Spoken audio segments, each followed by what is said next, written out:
Assalamu alaikum. My name is Dr. Asad Ali Naqvi. I am an assistant professor at the Faculty of Computer Science at Superior University.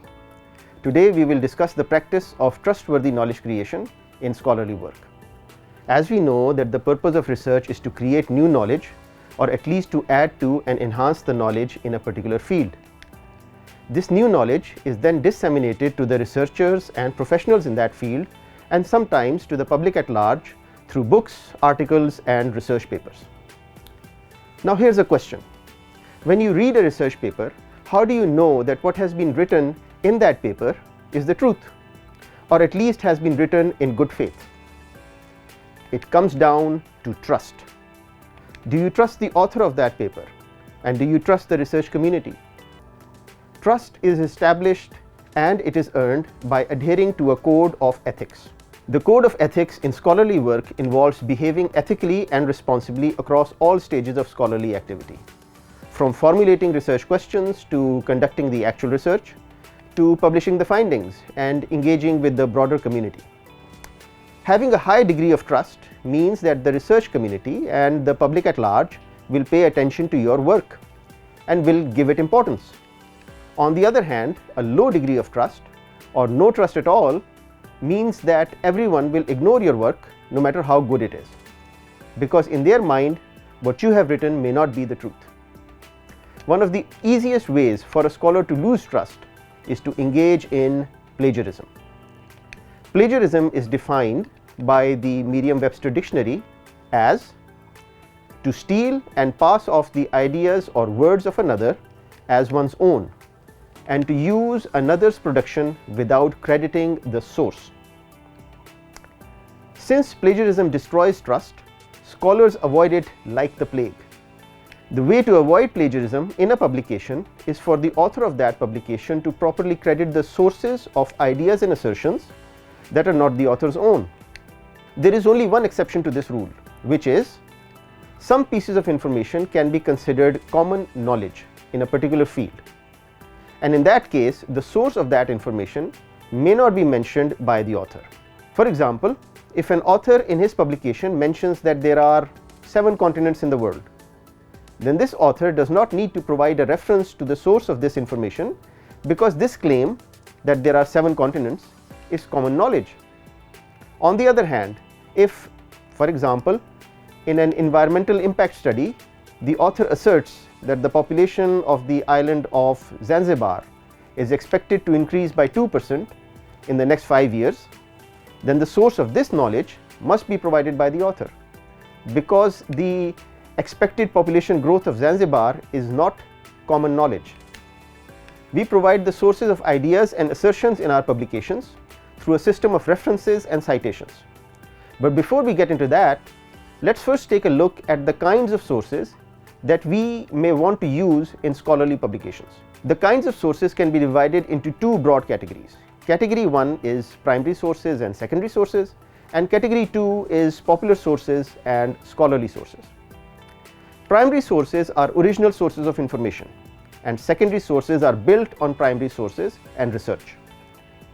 Examples of primary sources may include written correspondence between people, journal articles documenting original results of a research project, law reports, newspaper articles, etc. Whereas examples of secondary sources may include textbooks and dissertations critiquing existing research on a particular topic. For example, an essay discussing a genre of poetry may be considered as a secondary source. Generally, in terms of establishing trust and credibility in your scholarly work, it is better to refer to primary sources than to secondary sources. For example, suppose a historian is writing a research paper about the military exploits of Napoleon Bonaparte. In order to support an assertion that the author makes about Napoleon's military strategies, it would be better for the author to refer to a primary source, such as correspondence between Napoleon and his generals discussing military strategy, because these would be Napoleon's own words, as opposed to a secondary source, such as a book providing a historical account of Napoleon's various battles, which would be less credible. In the second category, popular sources refer to those that produce information for the entertainment or education of a general audience, and where the author may not have specialized knowledge about the subject under discussion. Examples of popular sources may include magazines, special interest publications, popular books aimed at the general public, news sources, blogs, and unaffiliated web sources. In contrast, scholarly sources produce knowledge that advance a particular discipline. Their authors have expertise in that discipline. These sources are peer-reviewed, and the knowledge they produce builds on other scholarly sources. Examples of scholarly sources may include academic journals, scholarly books, conference papers, theses, and dissertations. In terms of establishing trust and credibility in your scholarly work, it is better to use scholarly sources than to use popular ones. However, popular sources may be referred to in a scholarly publication if the popular sources are primary sources of information for that publication. For example, suppose a media studies student is conducting a comparative analysis of Pakistani and Indian media in relation to their coverage of Pakistan-India cricket matches in the last decade. In this scholarly study, the author will have to refer to popular sources such as print and audio-visual media because these are the primary sources of information in this case. In general, however, scholarly publications build on other scholarly sources. Even so, not all scholarly sources are the same. Some have more credibility than others. Generally, to evaluate the credibility of a scholarly source, one must look at the following factors. Author. What is the reputation of the authors? Are they experts in the field? The publisher. What is the reputation of the publisher? Are they a high quality publisher? Relevance. Is the source relevant to your study or research? Date. When was the source published? Generally, newer publications are preferred over older publications because knowledge may become dated or superseded over time. Accuracy. Where did the information in the source come from?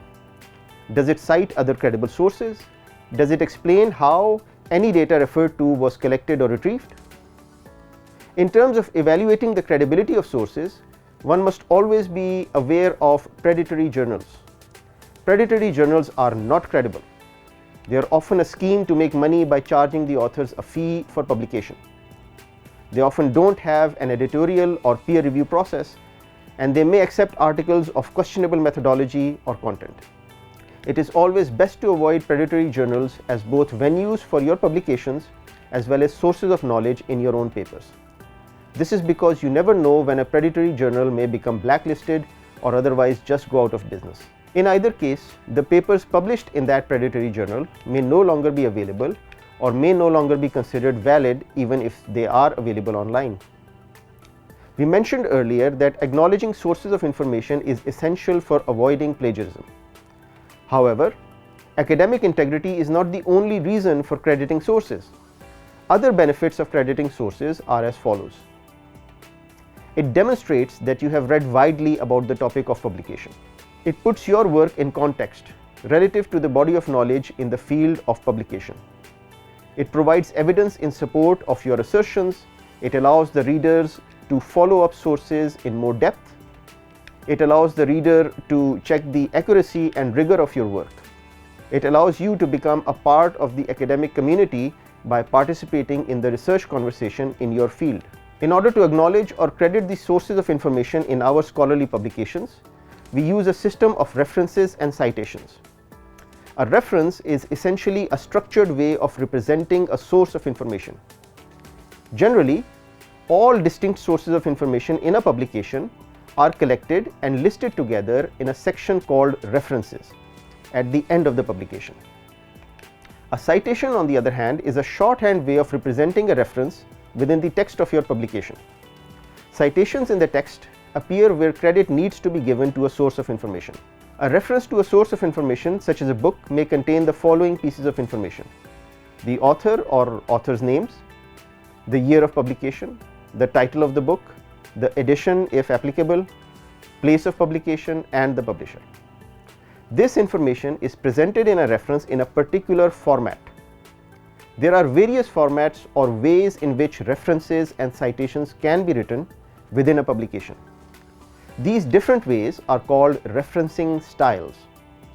Some of the popular referencing styles may include the following: Harvard, Vancouver, American Psychological Association, also known as the APA style, Modern Language Association, also known as the MLA style, Chicago, and OSCOLA.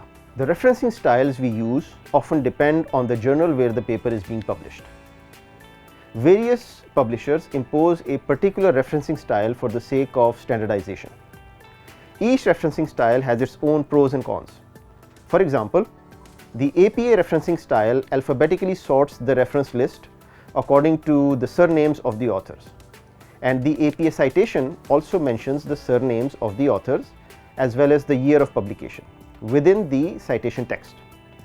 This enables the reader to recognize the reference from the citation within the text of the publication. On the other hand, the Vancouver style creates a numbered list of references towards the end of the paper. The citation in this style is simply the number assigned to the reference in the reference list, surrounded by parentheses. In this case, the reader may not readily recognize the reference from its number. However, the numbered citation style takes up far less space in the text of the publication. Some fields of study prefer one referencing style over others.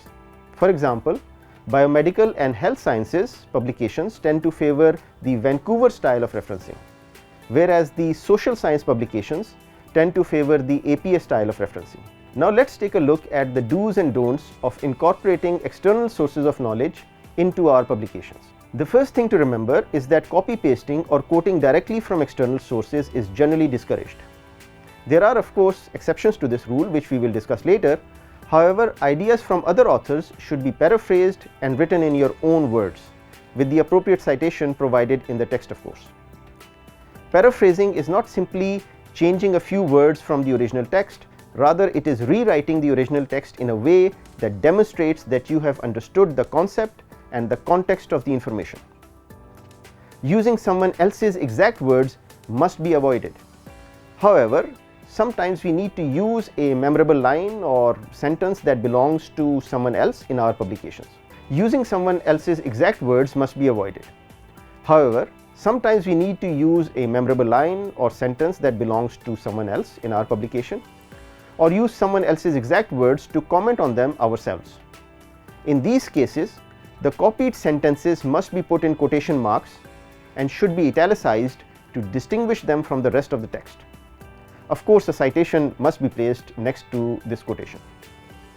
When quoting from someone else is unavoidable, one must try to make that quote as short as possible.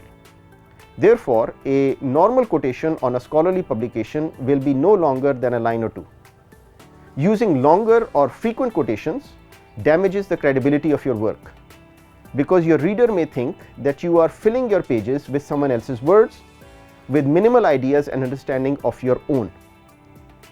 In the rare case where you need to quote a small paragraph or several passages from someone else's work, those passages must not only be put in quotation marks and italicized, but must also be differently indented to further make them stand out from the rest of the text.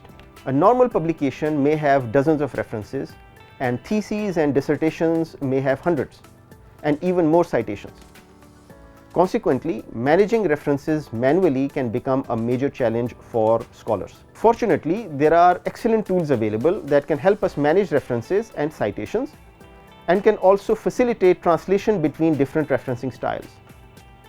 Generally, a referencing tool integrates with a word processor and provides the following features: a central library of all references, separate folders, subfolders, and tags for organizing references, duplicate reference detection and removal, reference searching, adding references either manually through an ISBN or another identifier, or through the web browser while viewing a publication's web page online, adding notes or comments to references, adding in-text citations to your publications according to a particular referencing style, generating the references section from the citations in the text, maintaining consistency between references and citations in your publications. You are strongly encouraged to use a reference management tool while writing research publications. Popular reference management softwares that integrate with Microsoft Word include EndNote, Mendeley and Zotero. In the next video, we will provide an introduction to Zotero, which is a free reference management tool. Thank you for listening to the lecture concerning trustworthy knowledge creation in scholarly work. My email address is available on screen. If you have any further questions, please don't hesitate to email me. I have been Dr. Asad Ali Naqvi signing off.